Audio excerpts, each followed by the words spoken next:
Bonjour, nous voici pour un nouvel épisode d'Inside Industry, la série au cœur des usines. Aujourd'hui, François Desnoyers nous accueille chez Safran Landing Systems. Il est Chief Digital and Data Officer.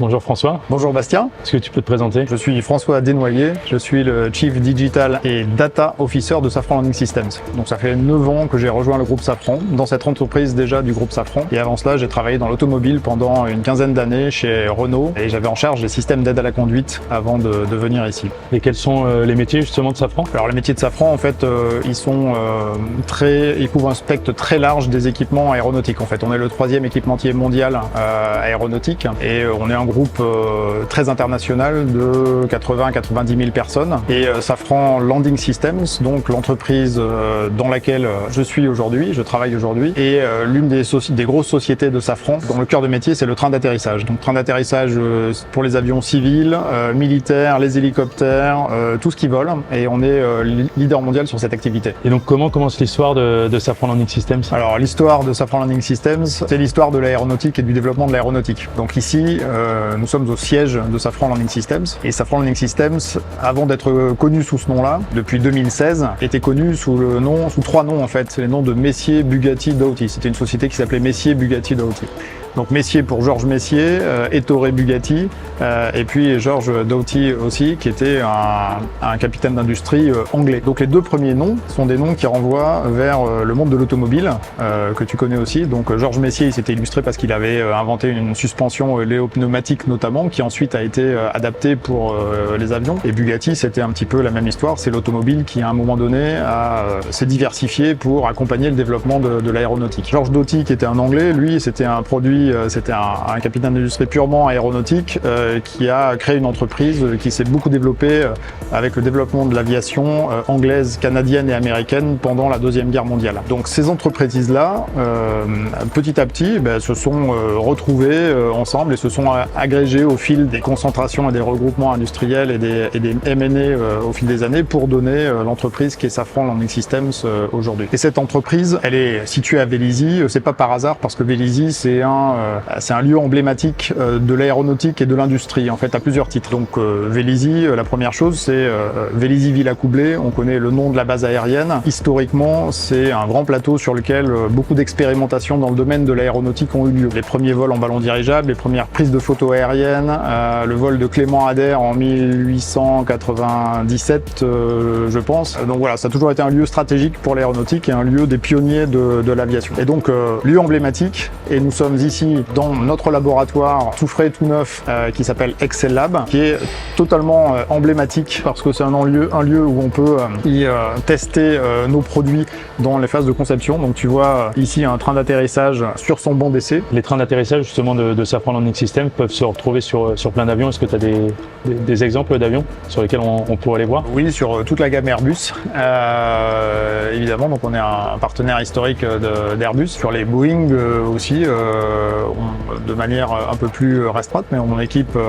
le 787 notamment, le Dreamliner, et puis on fournit des freins sur à peu près la moitié de la flotte mondiale. On équipe à peu près 33 000 aéronefs avec nos produits et ça représente 90 000 avions qui atterrissent par jour. Donc c'est considérable en termes de volumétrie en fait. À chaque fois qu'un avion atterrit, tu as une chance sur 2 que ça soit avec des freins Safran Landing Systems. Ce que peu de gens savent aujourd'hui, c'est que il y a encore un tout petit peu d'automobile qui est présent dans Safran Landing Systems. C'est notre activité sur la F1 parce que nos freins carbone qu'on utilise sur les avions de ligne ont permis de développer une technologie aussi qui est utilisée aujourd'hui sur une grande partie des écuries de F1. Donc aujourd'hui, on fait encore un petit peu de l'automobile avec nos freins carbone dans ce cadre-là de compétition automobile. Est-ce que tu peux donner quelques exemples de technologies justement que vous utilisez dans votre usine 4.0 chez Safran? Alors on a un grand nombre de technologies qui sont utilisées. On a beaucoup de choses en lien avec la data. Donc ce qui est très important pour nous, c'est d'aller connecter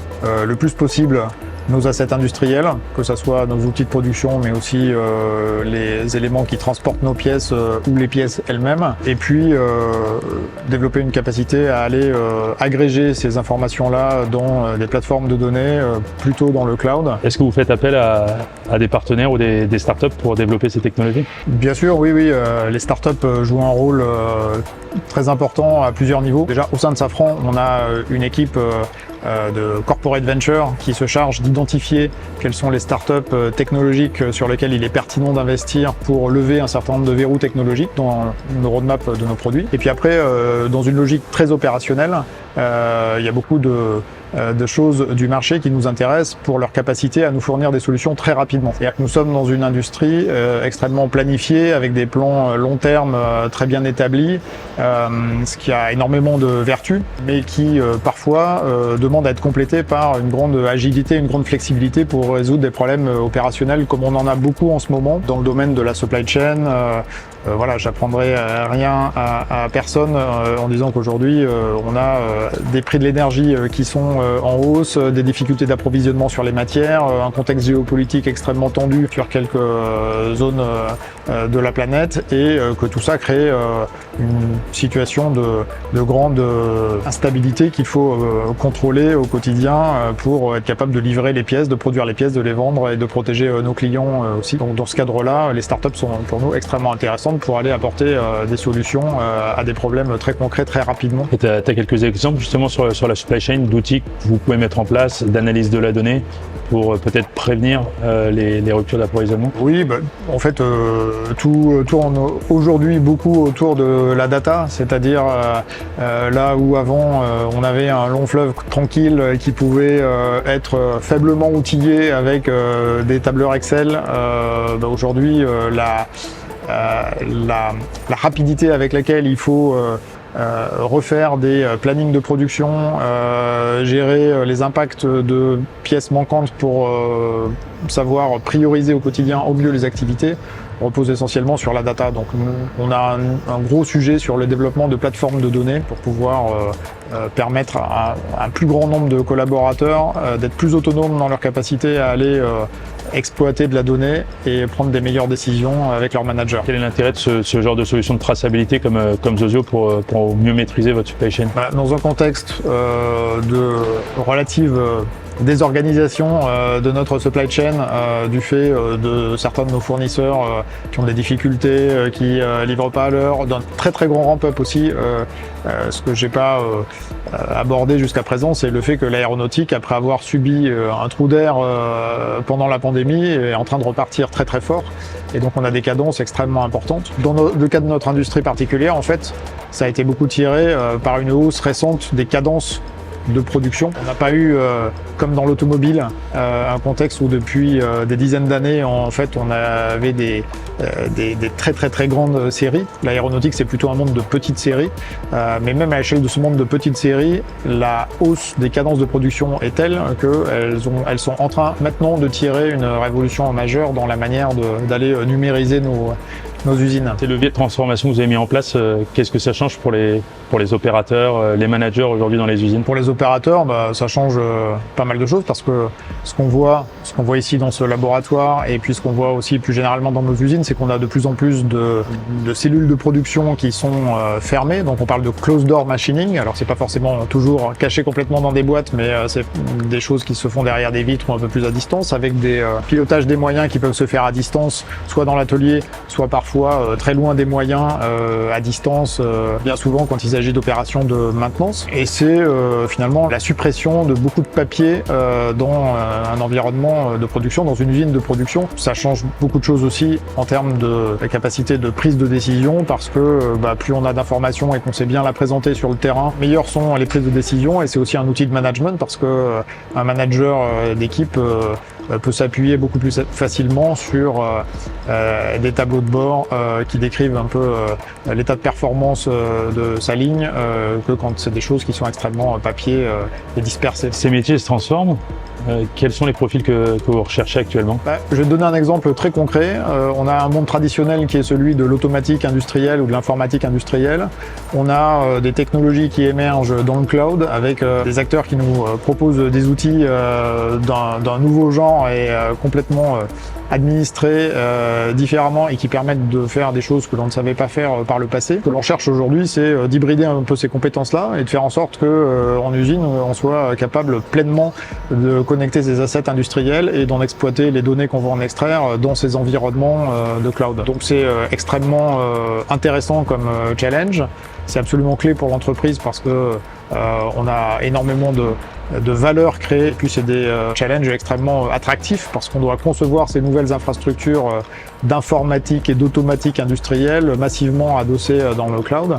Et ça donne des très belles opportunités de recrutement à des gens qui seraient amenés à nous rejoindre et puis de formation aussi pour nos collaborateurs que l'on est en train de former aussi à toutes ces nouvelles technologies. Quels sont les projets à venir de Safran Landing Systems? On continue de développer nos activités évidemment, donc on a comme je le disais le trafic aérien qui repart, des nouvelles commandes, des nouveaux programmes sur lesquels on travaille, des nouveaux produits plus innovants avec les drones de toutes sortes sur lesquels on peut avoir des nouvelles opportunités business, des projets d'extension de nos capacités industrielles sur certains marchés ou sur certains types de produits. Après, en termes de transformation et d'industrie 4.0, le gros sujet, c'est notre transformation par la data comme j'aime à le répéter, parce que c'est vraiment ça qui est au cœur de l'optimisation de notre outil industriel actuel pour réduire notre empreinte carbone, pour plus de performance, plus de compétitivité, et puis pour participer à renforcer la souveraineté de notre filière, de notre belle filière aéronautique industrielle. Dans Inside Industry, on a pour habitude de demander une phrase, un totem. Est-ce que tu as eu le temps d'en amener un? Alors j'ai fait mieux que ça, je vais t'en amener deux en fait. J'ai un objet totem et une phrase totem. Alors l'objet totem, je l'ai pris sur le bureau de mon fils ce matin. C'est un petit couteau suisse, un objet qui s'accompagne d'une phrase totem qui est une phrase qui m'a marqué et qui date de mes débuts de ma carrière professionnelle. Donc chez Renault, quand j'ai commencé de travailler, quand j'étais embauché, il y a une conférence de jeunes embauchés qui était organisée par Yves Dubreuil, qui est un grand monsieur chez Renault, qui est le papa de la Twingo notamment, mais qui a fait plein d'autres choses, et qui avait dit à ce parterre de jeunes embauchés dont je faisais partie, quand on n'a qu'un marteau comme outil, on voit tous les problèmes comme des clous. Ça m'a marqué parce que effectivement c'est un encouragement à ne pas avoir systématiquement une situation avec le regard de ses compétences du moment ou des outils qu'on a à disposition, de chercher systématiquement à augmenter son niveau de compétence et à multiplier les solutions. Merci François de nous avoir accueillis ici à l'Excel Lab. C'était un plaisir Bastien, et je suis sûr maintenant que tu regarderas les trains d'atterrissage différemment quand tu prendras l'avion. Ça c'est sûr.